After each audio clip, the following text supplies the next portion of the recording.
It's an interesting time for business. Tariff and trade policies are dynamic, supply chains are squeezed, and cash flow, it's tighter than ever. If your business can't adapt in real time, you are in a little bit of hurt. So how do you get full visibility and adapt in real time? Over 42,000 businesses trust NetSuite by Oracle, your AI-powered business management suite. It brings accounting, financial management, inventory, and HR all under one roof. NetSuite is the #1 cloud ERP for a reason. It's your single source of truth, giving you the data and control you need to move quickly. Real-time forecasting helps you move into the future with confidence, and with AI built in, you can automate the busy work and focus on strategy.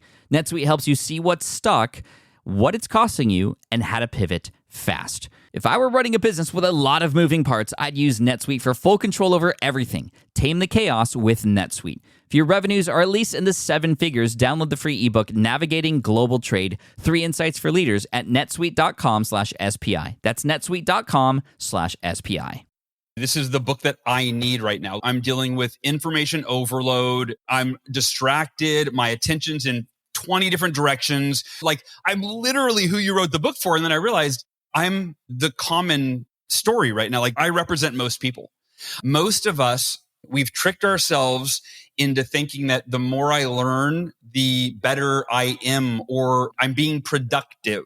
But just learning for the sake of learning doesn't add much value to your life. We learn a lot and we don't do anything with what we learn. That's what I got from lean learning so far, is it's how quickly can you learn the minimum amount of information, knowledge, or strategy that is needed for you to do the thing that will generate the result in your life. Like, I've been feeling overwhelmed for as long as I can remember. And I feel like this book is the answer to not only stop feeling overwhelmed, but to actually make massive progress in the areas of my life that matter most while not feeling overwhelmed. I'm like, this is win, win, win. I'm totally in. So I'm grateful you wrote this book, man.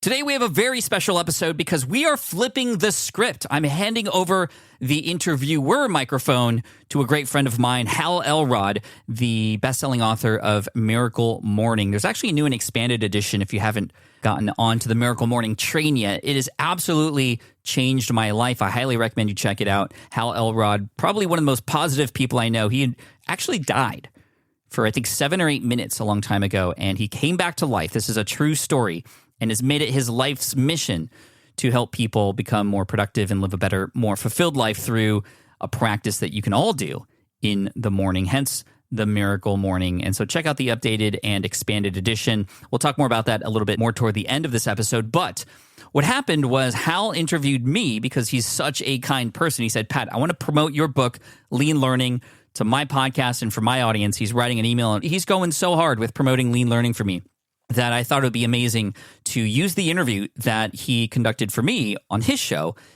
and actually repurpose it here on this podcast. So you can hear Hal interview me. It's a great way to get a little bit even deeper into the lean learning experience and the things that I have to share as a guest on my own podcast. We've done this a couple times before. Shane Sams interviewed me once here before, I think on episode 700, and it was such a fun experience. And I'm just so grateful to have Hal, not just as a great friend and supporter of my work, but to be here to allow me to use the podcast that he did here on this show so you can hear from his perspective and an outsider's perspective what lean learning is like and how it can help you and how it actually meshes really perfectly with the Miracle Morning. So without further ado, here is that podcast episode, and I'll chat with you more toward the end and tell you a little bit more about the Miracle Morning and what it's done for me.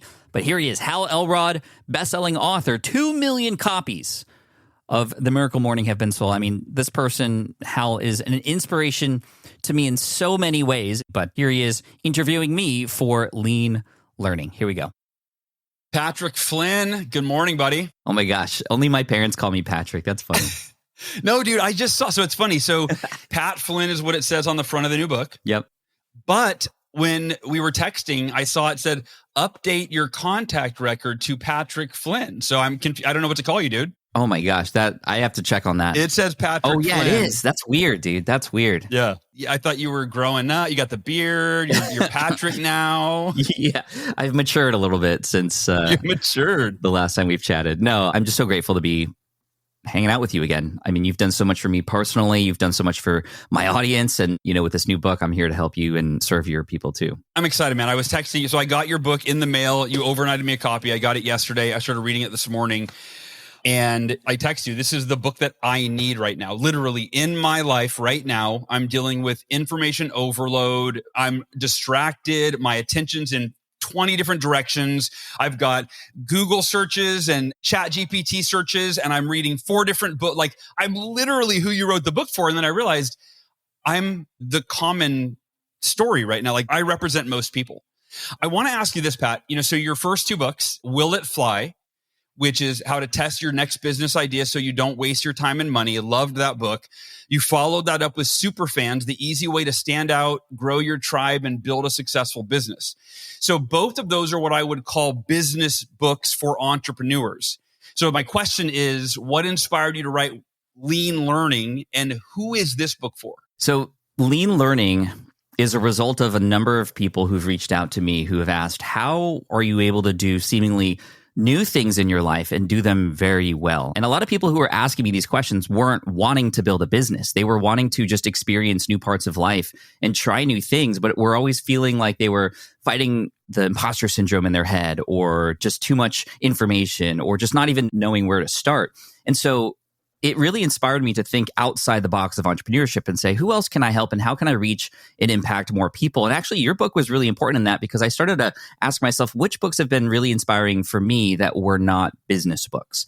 And yours was one of the first that came to mind, that and How to Win Friends and Influence People by Dale Carnegie. Just life-changing books that were not even about business, but about productivity, about where to put your time and attention. I mean, you, with your book, have helped people silo where they should spend their time with your savers. And to do that in a very systematic way has then opened up so much for so many people, myself included.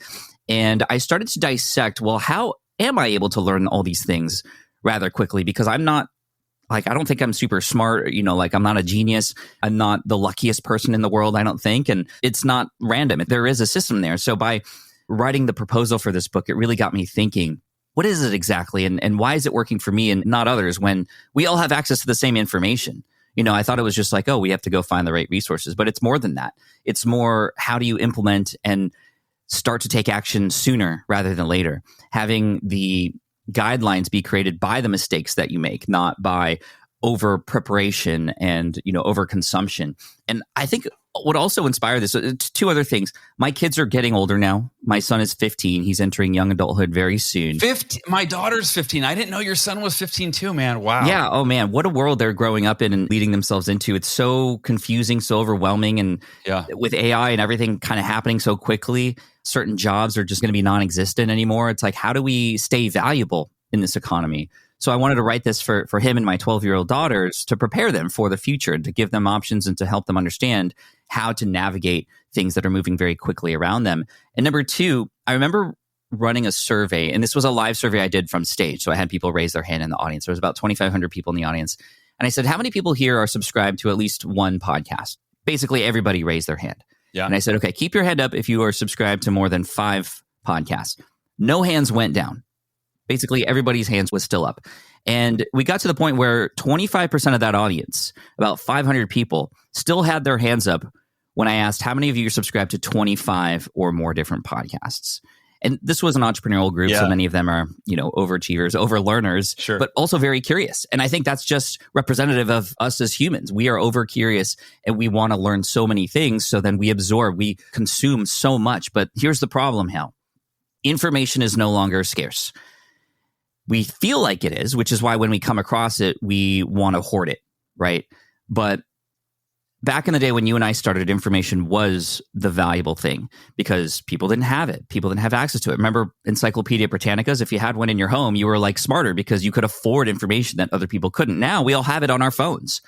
And not only are we at this buffet line of information now, we're getting force-fed stuff from algorithms on these platforms that we didn't even know we needed. However, they're built specifically to keep us on those platforms and to have us go deeper into these rabbit holes. We are not set up for success in today's world. So how do we navigate that? That's what this book is about. Like, here's Lean Learning in a nutshell. Figure out what you want. Find the next step that will help you get there. Learn about that next step and that next step only. Take action and repeat the process. Because this is the difference between just-in-case learning, which is what we're all falling into, and just-in-time learning. And that's the secret to success, finding the thing you need from the right resource and taking actions that you can find out where to go next and whether to persist or pivot. And this is so needed right now. It's the most important topic nobody's talking about. Can you elaborate on that? The difference between just-in-time learning versus just-in-case learning? Yes, just-in-case learning is you come across an article, a book, a podcast, a YouTube channel, and you feel like you have to consume it because you don't want to miss out on it. Yeah. You don't need that information right now. It's not even really relevant to the thing that you're focusing on. However, you consume it because you're worried that, there could be a golden nugget in there or that you might need it later. And that's how we're taught in school, right? You read the whole book and then take a test on it. You read a whole book when you're reading self-development books, and then you might put one or two of those things in action, right? This is just-in-case learning. And it's not only taking up more time, but you are also getting over-inspired. What I mean by that is it's taking your energy away from the things that you've already committed to and said yes to. And that's very dangerous because we only have so much time to give to so many things. So by allowing yourself to say, no, not yet, I don't need that, the joy of opting out is what I call it, right? Not joy of missing out, which is what some people say. I'm not joyful, right, that I'm missing out on something, but I am proud that I can say not yet because I'm going to recommit to this thing that I've already said yes to. So that's just-in-case learning. That's what we're trying to battle against. Just-in-time learning is similar to how I wrote my first ebook for architects. This was my first business back in 2008. So I'll go through this exact case study and you'll see lean learning in motion. And this is how I've approached pretty much everything moving forward, including an invention, my new YouTube channel about Pokemon, smart passive income, all these things. Yeah. So when I got laid off, I was inspired to start a business to help architects pass an exam. And by surrounding myself around other entrepreneurs and finding other champions who were doing the same thing, I learned that I should create a study guide to promote to my audience. But I had never done that before. I'd never built a business. And so my first inclination, like many of us, was to literally go to business school. I was looking up business schools. How long would it take? 2 years for this program? Okay, $20,000 a semester. Oh my gosh, so much money. Like my mind went to traditional learning styles to learn this thing that I didn't have time to figure out because I was moving back home with my parents because I got laid off. I was getting married. I didn't want to be in the position I was in. I needed to move fast. So I had reasons to make decisions, and I did. I eventually found out that, okay, well, an ebook requires a few things. Number one, I need to write the thing. Then I need to format it. Then I need to know how to sell it. Then I need to know how to write a sales page. And again, just being very overwhelmed by looking at the whole process. So I said, okay, you know what? All I know is none of this is going to be required unless I write this thing. So let me open up Microsoft Word and just crank this thing out. And in 3.5 weeks, Hal, I was able to create my study guide, but it was not formatted well, but I had all the information in there that I wanted. Yeah. So then I went to the next step. Okay, well, I need to format this thing. I went to YouTube and found a video about somebody who was sharing how to format a Word file into a landscape book with 2 columns. I didn't know how to do that before. And I thought that was the perfect look for my book. So I did that. And I did that in a single day. I didn't need it until right then. Then I needed to know how to sell this thing. By the way, in this process, by actually creating as I was going, I was more motivated than ever to actually go to the next step versus being demotivated up front by learning about all of it up front. So at this point, I needed to know how to sell it. So I went to somebody who had sold digital goods online before, and they said, hey, Pat, you should check out this tool called eJunkie. I don't know if you remember eJunkie, but this was an old school tool that you could use to upload your digital file, and it would give you a button that you can then put on your website, and then it would automatically deliver that file to whoever purchased. And I said, okay. And I did that in a half a day. It was very simple, in fact, and I got the button. But I said, okay, well, I don't know what to do with this button. Where do I put it? I eventually learned I needed to create a sales page. And I had never written a sales page before. I said, oh my gosh, there's so many resources and tools and courses out there about copywriting. If this were easy, what would it look like? That's the guiding light question in lean learning. If this were easy, what would it look like? And again, by finding somebody who had done this before, they said, Pat, check out this book by a guy named Yannick Silver. This book is called Moonlighting on the Internet. And it's going to have 30 to 40 different ways to make money online. You don't need that. All you need is the appendix in the back that has a Mad Lib style sales page that you could put your product in and your features and benefits. So I bought the book. I went to Barnes & Noble, got the book, didn't need 98% of it. Yeah. I just needed that one template. And after putting that on my website, putting the button I got on this guide that I had just written, I was able to generate within a year over $200,000 from that product, not by going to business school, not by building a business plan and kind of psyching myself out of it, but by taking action and doing it, just like how people who do the savers start to see small results immediately, right? And then it starts to stack over time. And that business has since earned 7 figures. So this is lean learning in action and finding just-in-time information versus just-in-case information. That's incredible. So you earned $200,000 with this online information product in 2008 before you didn't know how to do it. And by the way, for anybody listening, if you do the math, that's $400,000 in today's income with inflation, I believe. So just to put that in perspective. But Pat, this reminds me of, I'm trying to think of what is the coin I termed? It was like being a personal development junkie, meaning that most of us, our brain, we've tricked ourselves into thinking that the more I learn, the better I am, or the more successful I am, or I'm being productive, right? But just learning for the sake of learning doesn't add much value to your life. No, and it can actually remove value from your life because you're taking, again, that time and focus away from something. So like you've maybe heard this term before, automobile university. And this is where in your car, at all times while you're driving, you should at least be listening to a podcast episode or some audiobook. And I was that way for years, Hal. Yep. And this was most of us. It was like, you might as well use that time. But I've eventually learned that the more information that I put in that time, number one, again, I'm getting over inspired and getting too much information. Plus, especially when you have conflicting information, it's like one person says that you should do this way, and then you listen to another podcast and you're like, no, you should do it this way instead. And now you're left even more confused. But you know what I also don't have time to do? I also no longer had time to just think deeply about things, right? This is why shower thoughts are a thing, because the shower is literally the only time where you have no access to anything other than your thoughts in a bar of soap, right? It's like, that's it. Yep. So this is why you come up with good ideas in the shower, because you're allowing yourself time to do that. And the car, I found, has been the best for that. I don't even turn the radio on anymore. It's strange when people come into the car and they just see my habits of just, raw dogging it in the car, as they might say. But oh my gosh, like so many new ideas and inspirations come that are from the things I'm already focused on, not new things that are now crowding my thoughts, crowding my brain, because no longer is the smartest kid in the class who has straight A's the successful kid anymore, right? It is the one, in fact, who has better communication skills, who has more empathy for people, who works really well on a team. These are the personal skills that are going to be valuable in the future, the one who tells a great story. These are the things that will matter, because AI is making everything just so available for everybody. And those of us who know more can't possibly retain it as fast or gather it as fast as AI could. And sadly, it's here. So we have to figure out what's valuable. What's valuable now is how quickly can you learn new things? That's going to be the skill of the future, is how quickly can you adapt to the fast changing world around us? And how quickly can you implement, right? That's what I got from lean learning so far, is it's how quickly can you learn the minimum amount of information, knowledge, or strategy that is needed for you to do the thing that will generate the result in your life. I always say, like, it only takes not just one book to change your life. It takes one page in one book to change your life. Right. And, we hear a lot from other very smart people who say, like, oh, you need 10,000 hours to be, an expert at something or a master, which may be true.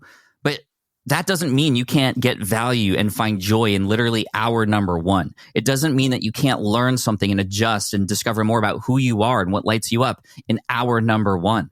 And so the learning happens when you start doing. That's the sort of fun part about this, is you can actually start to see results faster and start to figure out what doesn't work faster the sooner you do it. Now, once you get going, there are ways to speed things up and amplify that process and probably take less than 10,000 hours to master something, which I talk about in the book as well. But in the beginning, it's about finding what matters to you and finding that next step, finding one resource to help you with that, and just leaning into that for a period of time until you can then reassess whether or not you want to continue or not. That and you may have not gotten to this chapter yet, but I know that you embody this. It's the importance of having a support system around you, right? From the emotional support from friends and family and how important that is, to the colleagues and peers that you have who are going through the same process with you, so that you can share results with each other, so you can inspire each other, so you can learn from each other's mistakes, to the literal mentors in your life who are there to take you under their wing. These three kinds of what I call champions. Again, people who will champion you, people who will be happy that you are successful. We need to find more people like that in our life, because a lot of times on the surface, people will almost feel jealous or want to pull you back down because we live in a bucket of crabs, meaning there's this metaphor that we live in this world where the higher you try to climb, the more people will try to tear you down. Because if you have a bucket of crabs, no crabs will leave, because as soon as one tries to climb out, the others pull them back down. Yeah. And that's unfortunately the world we live in. So surrounding yourself with the right people who are there to want to see you succeed and for you to want them to succeed as well is what makes the world go round and what makes it a more joyous place to live. How do you find those people, Pat? So number one, let's start at the level of emotional support, because again, I say that with regards to whatever it is that you're interested in. They might not know what you're interested in or even the language of that, right? Like when I started my business, a lot of my friends and family were like, what are you doing? I don't understand this world, but I'm there for you. I'm there to support you.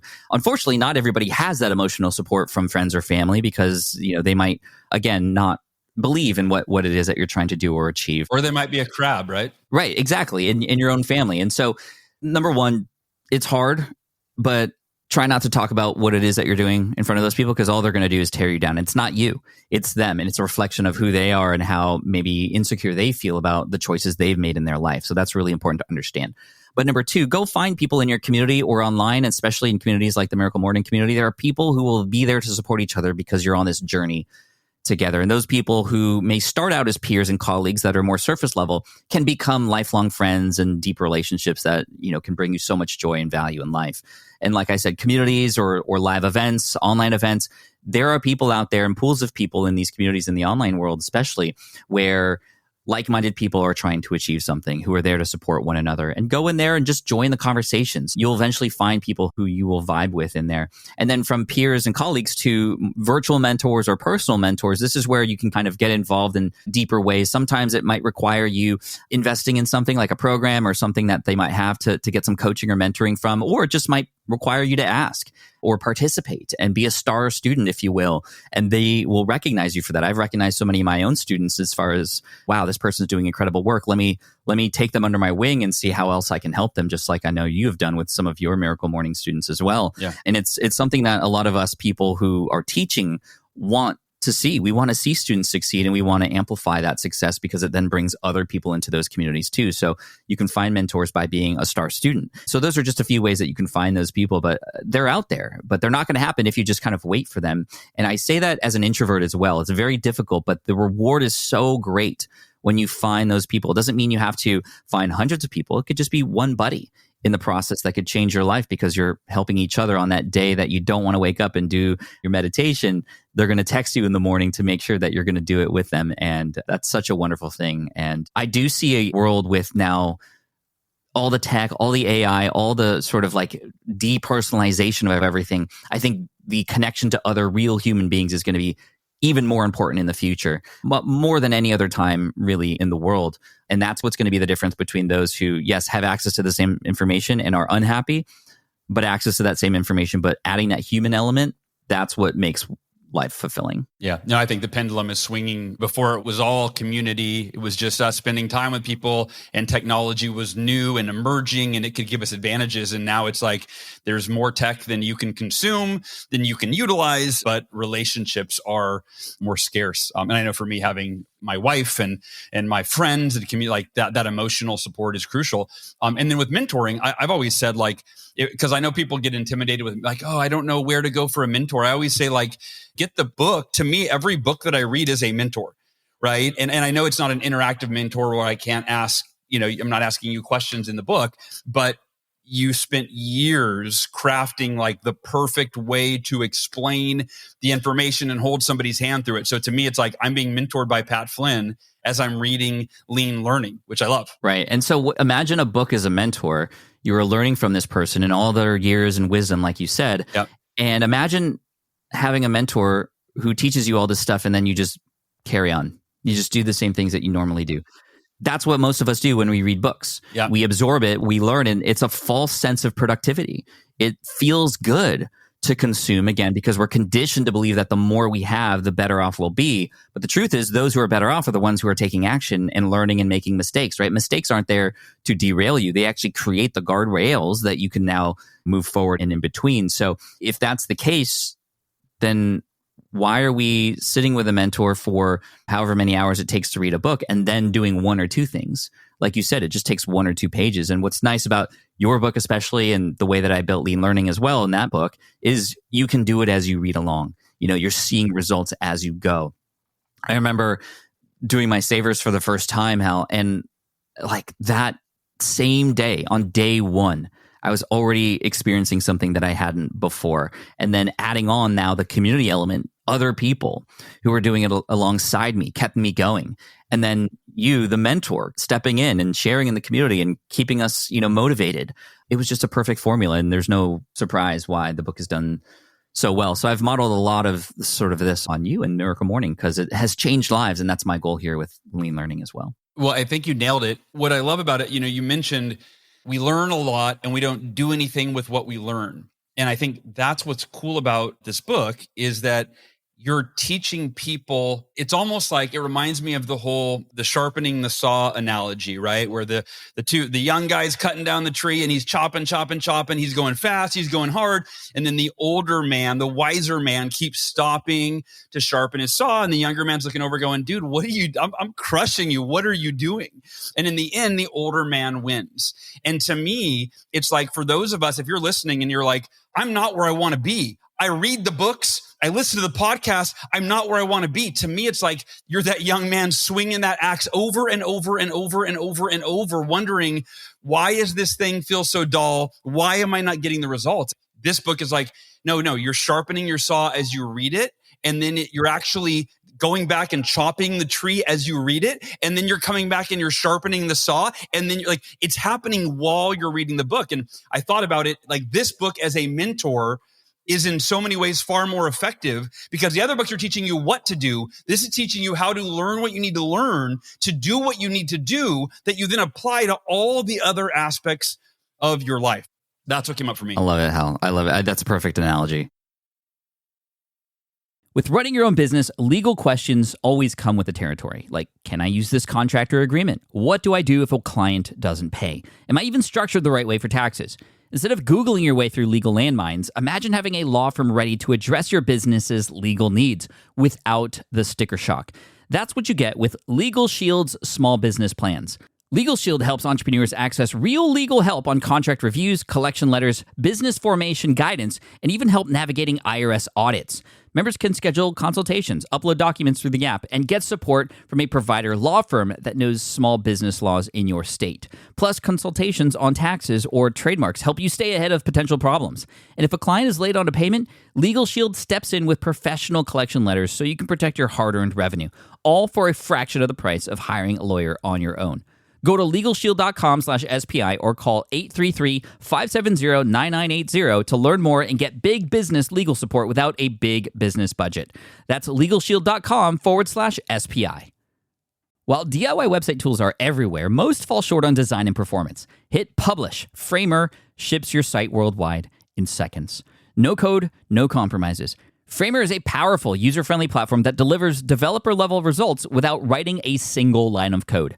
Make your designs move and convert with Framer. Framer brings your site to life with powerful animations, dynamic content handling, and a design-first approach that helps your site stand out.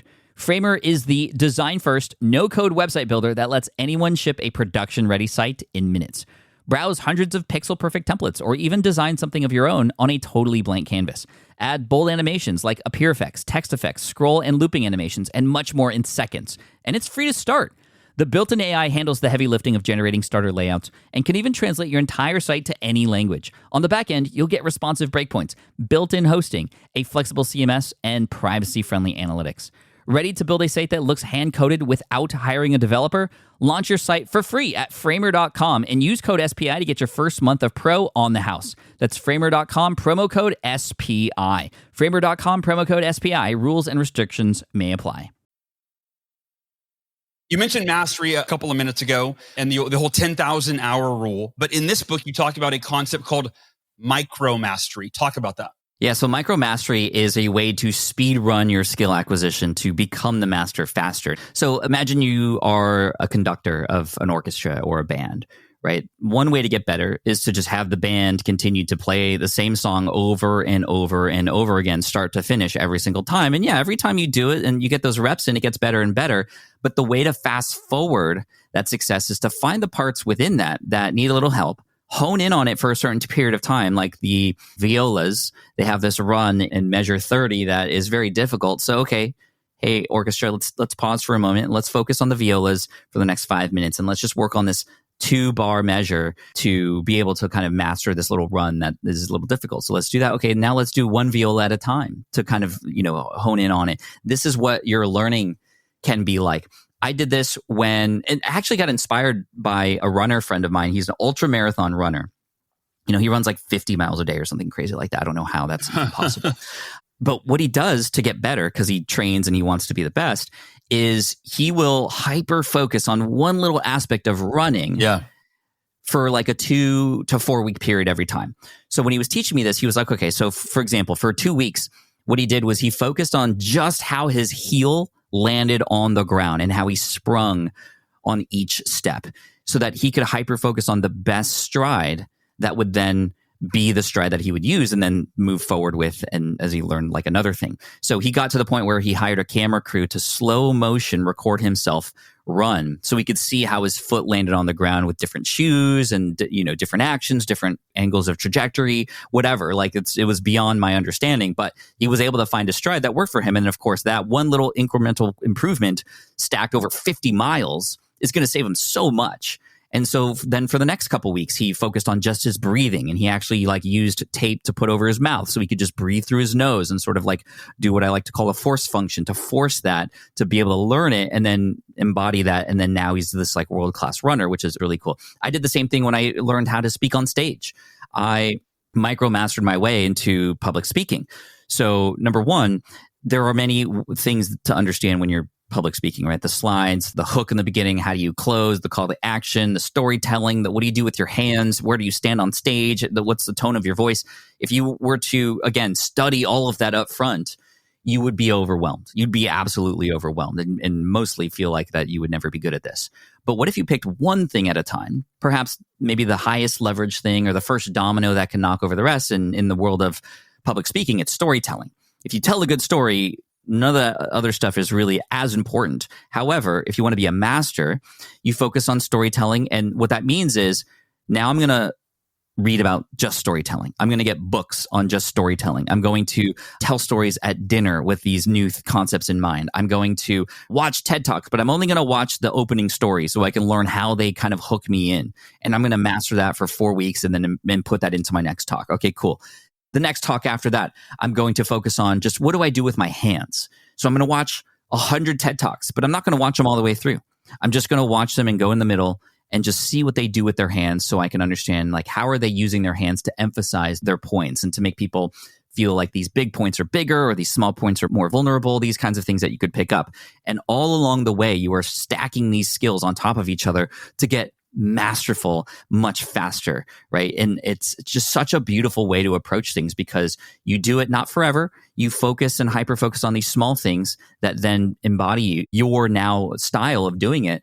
And then you can kind of learn the next component of it, right? The same thing happens with writing. Same thing happens with skateboarders, whatever it might be, right? If I'm a skateboarder and I'm trying to learn how to skateboard, I'm not going to try to learn all the tricks on day one. Let me learn how to ollie first because a lot of other tricks are based on the ollie. So let me master this. Let me watch videos on this. Let me maybe hire a coach or a mentor. The 16-year-old kid down the block who's crushing it with his skateboard. I'm going to pay him $100 for 2 weeks to work with me to get me to ollie. And that's all I'm going to focus on. Because then off the ollie, I can now do a kickflip. I can now, grind a rail, whatever it might be, right? So micro master is the way to mastery in a much, it's even fun too. It's just go, okay, for the month of September, this is the one thing I'm going to focus on. I'm going to nail it. And then I know I'm going to nail something else in October, right? It's such a fun way to compartmentalize your learning. So it doesn't, again, feel overwhelming, and finding the right resources at the right time for that component is much easier. Because guess what? Those resources are there. There is information about literally everything now. And this is why you don't need to worry about, oh, I need to get it now because I might not come across it later. By the time you need it, it will probably be even more updated and better. So focus on the now, micro mastery. That's the way. I love micro mastery as a concept. To your point, it's fun. It's not overwhelming, right? It's the opposite of overwhelming, right? It's the one, you're choosing the one thing right now that I'm going to focus on. But what I love about it is not only is it not overwhelming, it creates confidence and momentum because you focus on that one thing. How do I open a speech, right? So you just watch the first 2 minutes of 50 different speeches. You're like, oh, I like the way they open that one. Ooh, I can borrow that from that one. Okay, here's a commonality I'm seeing between all of them. And then you go, wow, I feel really competent at opening a speech, which is arguably one of, opening and closing a speech are the two most important parts, right? So, and then you have confidence that I nailed this. I mastered this one little thing. And then now you have momentum. Cool. Let's go. What's next? So it's one of my favorite concepts from the book. Another concept that you mentioned it very subtly, again, a couple of minutes ago, force functions. You said force functions, but I know in the book you called them voluntary force functions. Can you share what that is? If you have a personal example to bring it home, I'd love that. For sure. Yeah. So a force function is not anything new, but it's rather a situation that gets you to finally do something, right? It's forcing you to do it. And for me, the reason I call it in the book a voluntary force function is because you want to purposefully do that. Now, you got to be sure that you're not putting yourself in total danger. And I'm not saying like quit your job if you want to start a business, although that is an example of this.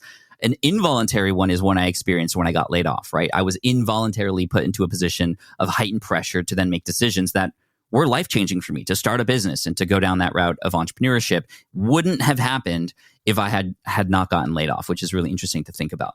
But a voluntary force function, there is an example of this. In fact, Tim Ferriss is a really good example of this. He wrote about it a bit, didn't call it that, but it was in his book, The 4-Hour Workweek. He also had a show on Apple TV, which was essentially him putting himself in situations to learn quickly. So, for example, and then I'll tell you a personal one. Tim, for one episode of this show, I can't even remember the name of the show, but I remember specifically one of the episodes because he was trying to learn how to speak Tagalog, which is the Filipino language. I'm half Filipino myself. So I was very interested in this. My wife and I watched this episode. And to help himself, what he did was he booked an interview with a Filipino news station in about a couple months. Nice. Yeah. So that's the voluntary force function. He volunteered to do something that was going to force him to learn how to speak Tagalog. Now, could he learn and be completely fluent within 2 months? No.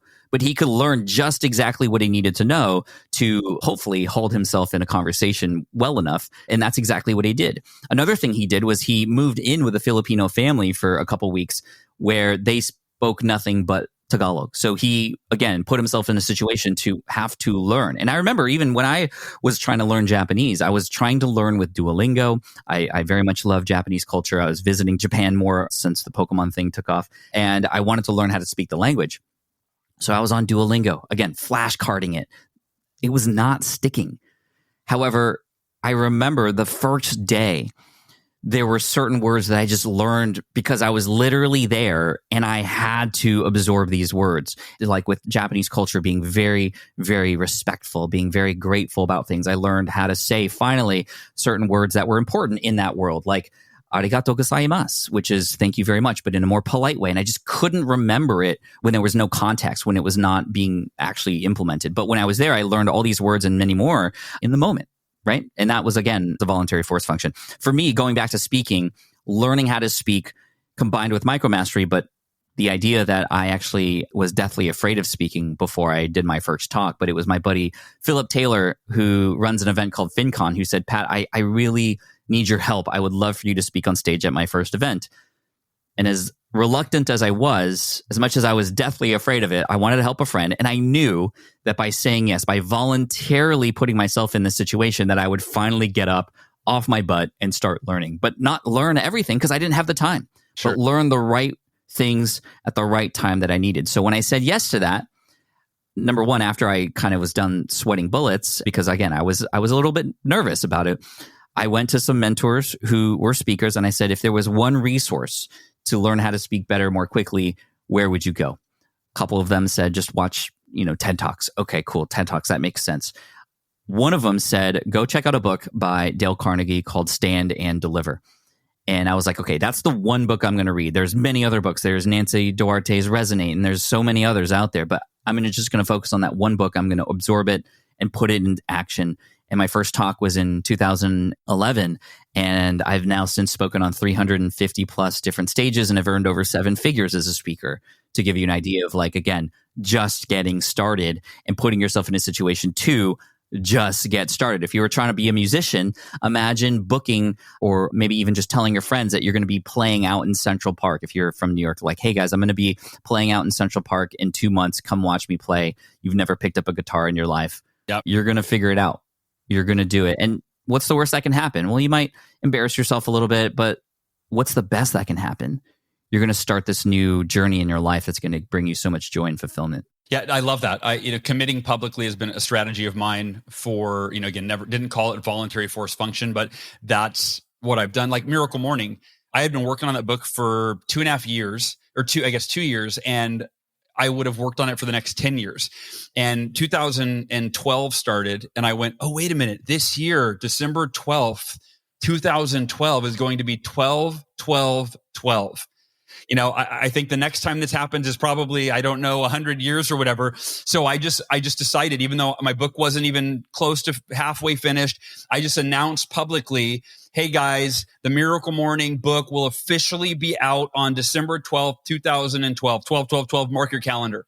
And then I had to back into it. That was my voluntary force function. I had to figure it out. And I was literally, I was writing it 12 hours a day the last few weeks up until the deadline.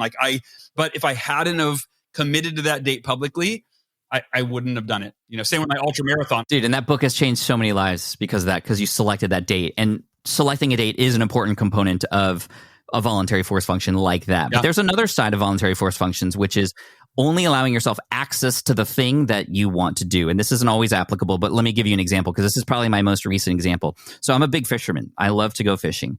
And I always wanted to, this is freshwater fishing, I've always wanted to learn how to fish with a jig. A jig is a larger hook with like a skirt on it. It's an artificial lure. And the thing about a jig and why people want to use a jig is because the bass that you can catch are so much bigger. Oh, wow. And the strike, or the setting the hook, is so much more fun because you have to really set it. Okay. And I've always wanted that. And so I would always tie on a jig when I go fishing out in the boat. And I'd bring a bunch of other rods with a bunch of other baits. And I'd start with the jig because I wanted to learn it. And after 30 minutes without getting a bite, I would always tell myself, you know what? I guess I'm just not cut out for this. I'm not good at a jig. So let me go back to old reliable. And I would just throw my drop shot rig and I would catch fish. It would almost validate that I was like not good at jigging and I was good at the other thing. So why continue jigging? But I really wanted to learn how to do it. So one day I went out on the boat, and this was about a year ago, and I brought nothing but jigs. Nice. I brought 2 rods, both had jigs tied on, and I brought my tackle box, only jigs. Literally the only thing I could do was jig fish. And so after 30 minutes, again, no bites, my mind was like, okay, I'm going to go back to, oh wait, I can't. Can't. So I'm just going to keep casting. Several hours go by. But you know what? I'm learning. I'm casting a little bit better. I'm trying different finessing with my rod tip and all these other things. And eventually, I got a bite. And I was like, oh my gosh, this is incredible. I didn't catch my first bite, but it was something that I didn't think was possible. That is now possible because I forced myself to just stick with the jig. Eventually, at the end of the day, I picked up 2 bass. I actually landed 2 bass. Wow. And they were bigger than I normally catch. And that is now my go-to bait. And I've now since caught my personal best with a jig recently, a 5.12 pound bass. Everything's catch and release anyway, but it was so much fun. And again, it wouldn't have happened if I allowed myself to fall into older habits because there was literally no choice. Yeah. But to me, voluntary force function is like, how do you overcome fear? How do you manufacture courage? That's what I would call it, right? Like you manufacture courage to do the thing you're afraid of by forcing yourself to do it, right? Because otherwise you might let the fear win and you might continue to, like you said, repeat those old patterns of, well, in the past, this is what I've done, so I'll just keep doing what I've always done versus forcing that. Obviously, a lot of our listeners are Miracle Morning practitioners. I'd say the majority. So I'd love to know, how can someone practicing the Miracle Morning apply lean learning principles to their morning routine? Yeah. You know what I love about this question? You already tell people how to do this in the book, right? It's like if you don't have a lot of time and you can't spend 20 to 30 minutes per task, just do 1 minute. Let's start small and get it done just to get the motions going. You already in your book teach people how to do this. And so hopefully people are doing that. But the other thing about this is to find support. So get that community around you to kind of do it together, whether it's family, friends, or other people in the online community. Do it together. That's a very important component of this. And here's my favorite thing that you can do to embody what it is that you're learning from Hal. Teach other people about the miracle morning. The very last chapter, I know you probably haven't gotten into it yet, but the very last chapter in the book, Hal, is about learning by leading. And an example of this, I had a friend of mine recently who was learning how to play the ukulele. He lives in Hawaii. So, of course, that's like where the birth of the ukulele. And there's all these amazing artists there who teach it. So he was paying a lot of money to a person who was teaching ukulele. He was learning all the chords. He had done this for a few weeks and was, learning how to strum and do some basic chords. He told me that he was so surprised when the instructor, this world-class ukulele instructor, told him to teach ukulele to his son. And his first thought was, wait, I'm the one learning.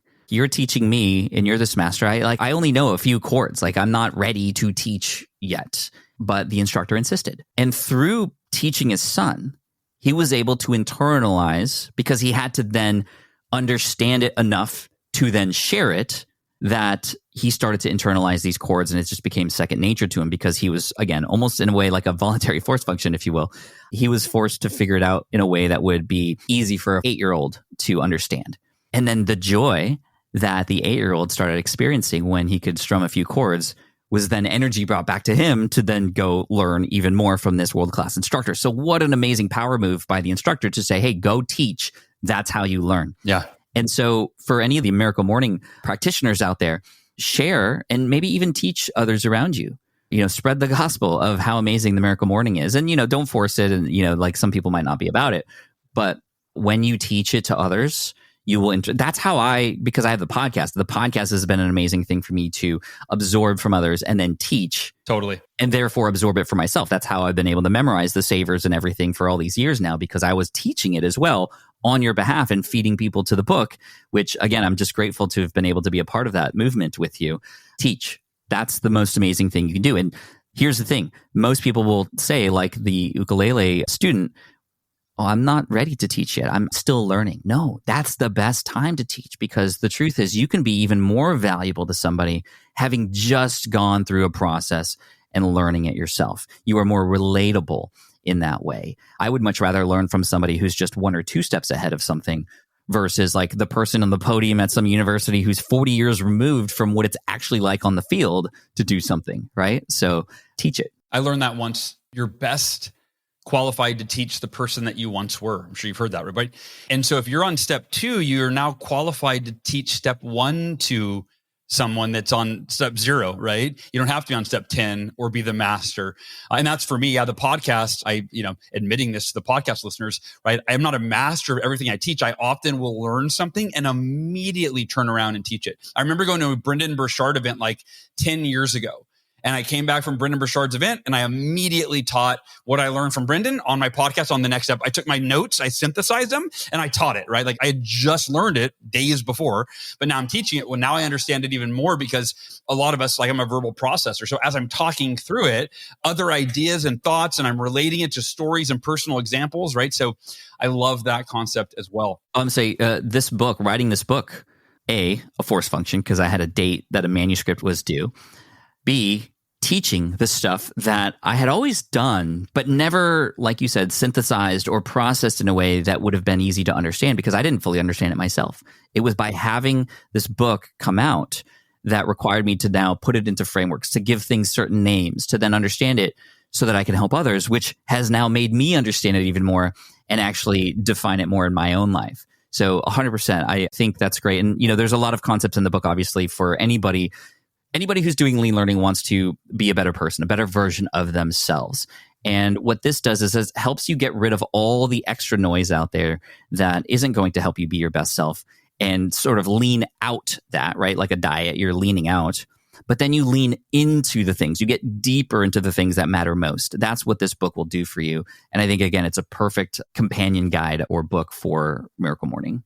Where can people find the book, and where can they connect with you, Pat? You can find it anywhere books are sold. I mean, it's going to be on Amazon, of course, Barnes & Noble. My other books were self-published. This is my first traditionally published book. So it's like even a bigger force function for me. There's more at stake, but it's so exciting, and I'm just so grateful for you, Hal. It'll also be on Target and Barnes and Noble and those kinds of things too, which is just wild to me. But, again, Miracle Morning has been so inspirational. This sort of message that's kind of easy to understand on the surface, but has levels of depth to it that will change people's lives. The idea of lean learning is not complicated. It's in fact very easy to understand, right? But it is when you go deeper into the things that matter to you most by clearing out all this extra noise that we're now living with that we've never had before. When you learn how to learn faster, you will become more valuable, but you will also just have more fun. Every time I see anything you're up to, Hal, you're always having so much fun, and you embody really the message of lean learning in such a grand way as well. So thank you again for allowing me to share it here. Just anybody who picks up the book, I'm so grateful for you and the movement that we're trying to create here. I think it's so important. I think that when I read just the introduction of the book, I got excited when I started to read, what this book is about sounds perfect for me. But when I read the introduction, I literally, and you've been there before, I'm sure listeners, Pat, you read you're like, oh, this is what I need in my life right now. And for me, I immediately felt a sense of relief. Like I've been feeling overwhelmed for as long as I can remember. And I feel like this book is the answer to not only stop feeling overwhelmed, but to actually make massive progress in the areas of my life that matter most while not feeling overwhelmed. I'm like, this is win-win-win. I'm totally in. So I'm grateful you wrote this book, man. Thank you. If I may have a couple more minutes with you, what is one inspiration or learning that you're trying to focus on right now? Of all the things that were kind of on your mind, what's maybe one thing that you're wanting to focus on a little bit more deeply? For me, there's a contradiction between, I'm always like, and you might deal with this at all, but it's like dad is my number one priority. So I'm like, and husband. So I go, I need to read the dad book and the husband book. And there's a book for just being a dad to daughters that I'm reading. And there's a book for just being a dad to sons that I'm reading. Right. But then I'm like, I also need to grow the business. So I've got this business book, So that for me, that's a challenge, is like trying to divide my time and attention between being the best husband and father that I can be, and then actually scaling my business. There's a section in the book about where to put your time and how to prioritize that, which we're not going to get into now, but like it perfectly speaks to that. So when you get to that part in the book, I think it's going to unlock a lot of great things for you. And I think that's not an uncommon thing to feel as well. You want to be an amazing father and husband, and you are, but you want to get better. And I do too. Imagine even just one concept from each of those books being put into action tomorrow. Like you could already start to see some results from that. Imagine on the opposite side, spending your whole life reading these books and trying to understand more about being an amazing husband and an amazing father. And all of a sudden your kids are leaving the house because they're going to college. That's right. You have to make action happen now, because we don't have unlimited amounts of time. We have now unlimited access to information, but we have to know how to deal with it. Well said, brother. Well, everybody listening, the book is Lean Learning, How to Achieve More by Learning Less, by my good friend, Pat Flynn, or if you're his mom, you can call him Patrick. I love at the top of the book, it says, number 1, learn everything, crossed out. Number 2, get overwhelmed, crossed out. Number 3, give up, crossed out. And the subtitle is your solution, How to Achieve More by Learning Less. The book is Lean Learning. Get it where books are sold. And Pat, I love you. I appreciate you, brother. I'm so grateful for you coming on the podcast today. I love it too, Hal. Thank you so much, man. Hal, thank you so much from the bottom of my heart for allowing me to use that audio file from your show here on this podcast to better portray lean learning through an outsider's perspective. And I just appreciate you so much. And I appreciate you, the listener, for listening through as well. And I highly recommend you check out Hal's podcast as well as his book, The Miracle Morning. There is now an expanded edition with 70 additional pages of new insights, some more updated science, brand new stories of people who have lived the miracle morning. And I have lived it myself. I've practiced it for years, and it's absolutely been game-changing, and I highly recommend you check it out too. Again, you can check that out wherever books are sold. I actually saw it recently today at Barnes & Noble. It's a beautiful cover, and thank you for checking out Lean Learning as well. The book at this point in time has now been out for a little over a week. I don't know at the time of this recording how well it's done, if it's made a list or not. Again, that's not important. Not as important as you taking action and learning as you go. So cheers. Thank you so much. And check out Lean Learning and Miracle Morning wherever books are sold. I appreciate you. And once again, Hal, thank you so much from the bottom of my heart. I appreciate you, my friend. Thanks, everybody. Hey there, quick pause here because I have to tell you about a tool that completely transforms the podcasting workflow, Riverside. I get it. I used to juggle multiple platforms just to record one podcast episode. It was exhausting. Zoom for recording, Audacity for editing, and then a bunch of different apps just to create clips and social posts. I've tried other ones as well. They were okay, but they were clunky and super time-consuming. That's where Riverside has massively helped. I can do it all in one place: recording, editing, repurposing, one platform, one streamlined flow. I just log in, record with my guests no matter where they are in the world, and just like that, studio-quality audio and high-resolution video all in one. And get this, even if your Wi-Fi glitches, Riverside records locally on your device so everything sounds and looks crystal clear. But here's my favorite feature: Riverside's AI editing tool. You can remove silences and filler words with just one click. Hours saved. With Magic Clips, Riverside also automatically finds the best moments and turns them into ready-to-post videos for YouTube Shorts, TikTok, Instagram, all without the extra editing. So if you're looking to level up your production quality and simplify your workflow, go to smartpassiveincome.com/Riverside and use code SMART to get 1 month free on the Pro plan. That's smartpassiveincome.com/Riverside, promo code SMART. It's built by creators for creators, and I think you're going to love it. I get it. You want to grow your business, but selling at scale feels overwhelming. You're drowning in complicated funnels, creating different lead magnets, or constantly posting on social media. And that gets exhausting fast, especially when you're trying to sell to hundreds or thousands of people. But what if you could sell at scale with a simple, powerful quiz? A score app quiz or assessment asks your audience key questions and gives them instant personalized results based on their answers. Your audience gets to know where they are now and shows them the steps they need to hit their goals. You can set up a quiz in minutes using Score App's templates and have a powerful lead magnet that'll do the selling for you. The best part is your audience actually wants to take this quiz, and you build huge amounts of trust before you even make a single offer. No hard sales, no chasing leads, just value at scale.